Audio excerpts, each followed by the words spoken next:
going to be doing a part 2 from our last video, the follow-on.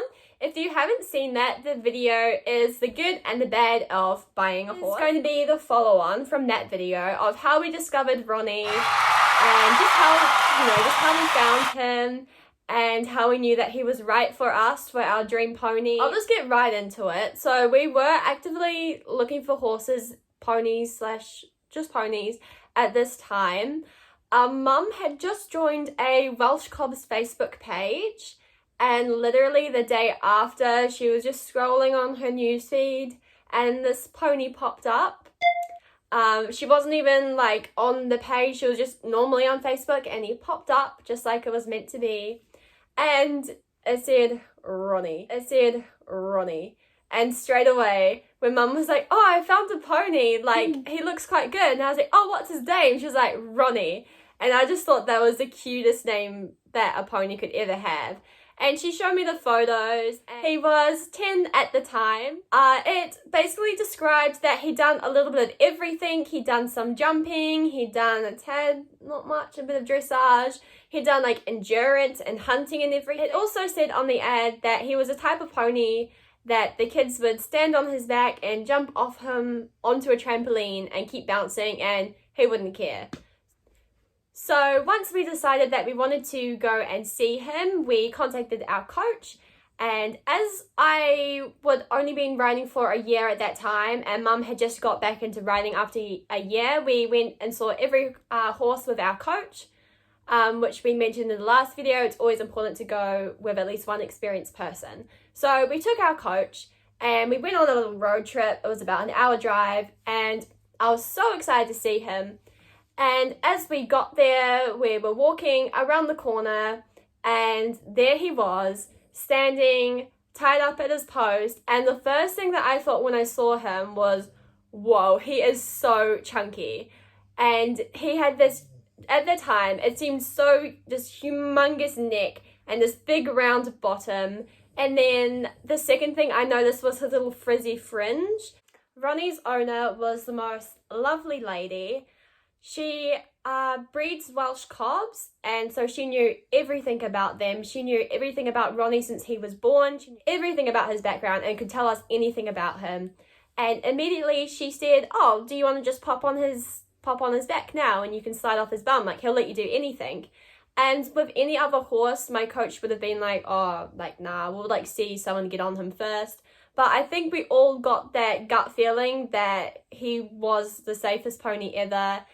So I popped my helmet on. At that stage, I was a little bit nervous sometimes, but I didn't feel nervous at all. I was just like, oh, this is cool. Let's pop on him. So I sat on him, slid off his bum. He just stood there like a rock, just let me do it.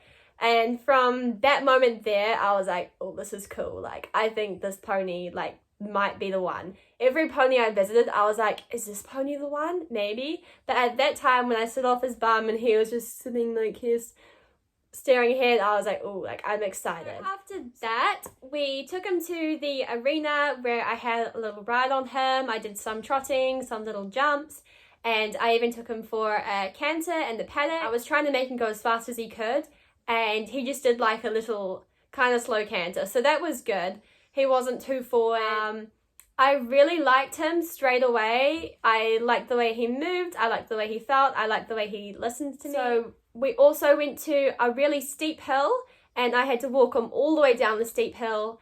And that was just a confidence booster to make sure that I would trust this pony, because once you get this pony, you know, you've got him for life. That was a thing. So we had to test everything we could just to make sure that he was the one. So that was one of the things we did. I walked down the very steep hill, and we walked all the way down, and he got me surely and safely down. And just as we got to the down of the hill, he flung his head forward and took a big mouthful of juicy grass. And my coach was like, okay, pull his head up. And I was pulling and pulling and pulling, and I could not get his head up. And she was like, okay, put both hands on one rein and tug him. So I had both hands on one rein, and I was tugging as hard as I could, and he finally got his head up. And I thought that was quite funny. And this is when she had a serious talk, and she was like, okay, this pony is going to be cheeky.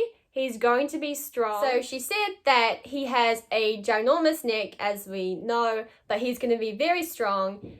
And I have to be prepared that he will be strong and cheeky, and I have to persist through that. And if I feel like I can, then we have to go home and have a good think about it. So, of course, I said yes, yes, yes, yes, yes. I was in love with this pony. Mum got on and had a ride, had a little trot around. She loved him as well. He listened to both of us. And even on that first day, he was more slower for Mum and a bit more faster for me, which was kind of cool. And so we went home, and it was Waitangi Day. That is a public holiday for New Zealanders, that we went back and saw him. And this time, we had brought our own saddle to see if it would fit him, and we tried it on him. It fitted good. Well, so I got in the arena, started warming up and everything. This time we didn't have our coach. It was just that ride, just to have another ride. So I trotted him around, did some jumps. He was completely perfect. I loved him. His mum, Carolyn, she kind of left us to it. She went back up to the house. And so to give us some alone time with him, just so we can feel more comfortable. We had only been trotting the whole course, just little crossbars.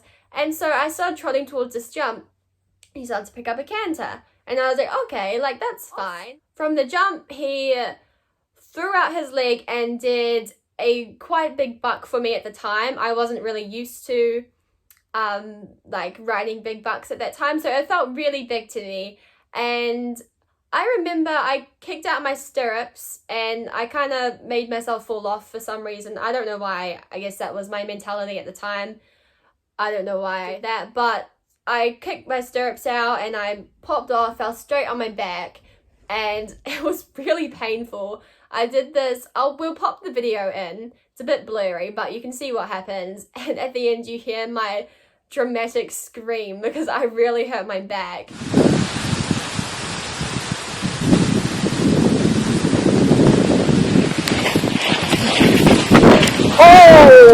So I was lying on the ground and Ronnie had come straight up to me and was sniffing me like, oh my gosh, I'm so sorry. And I was lying there and I was crying. I was bawling my eyes out.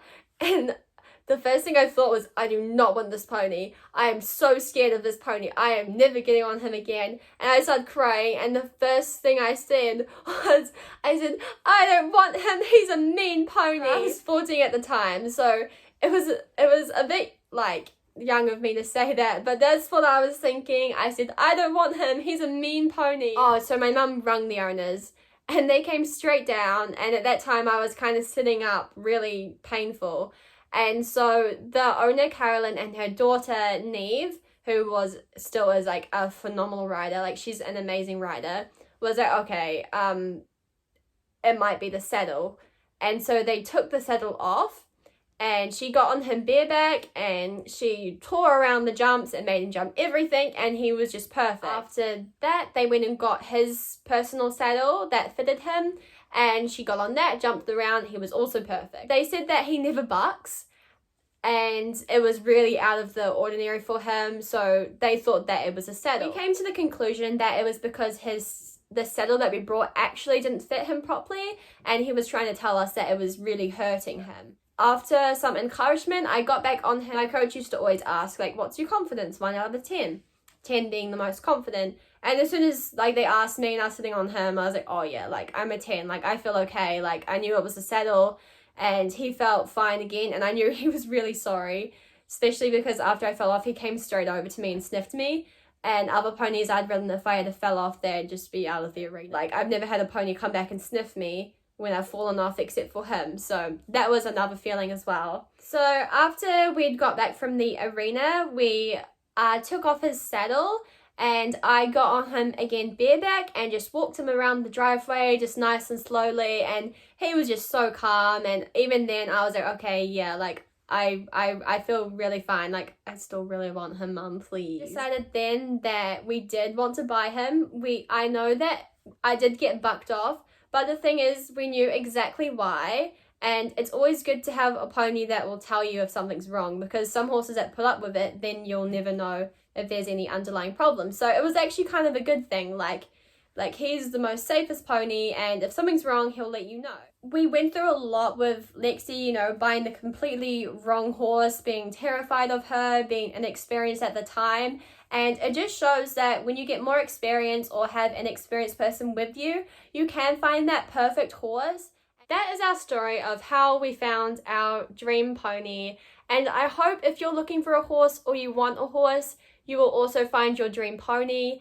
And if it's taking you a while or you can't get one at the moment, don't be discouraged, because the right pony is out there for you.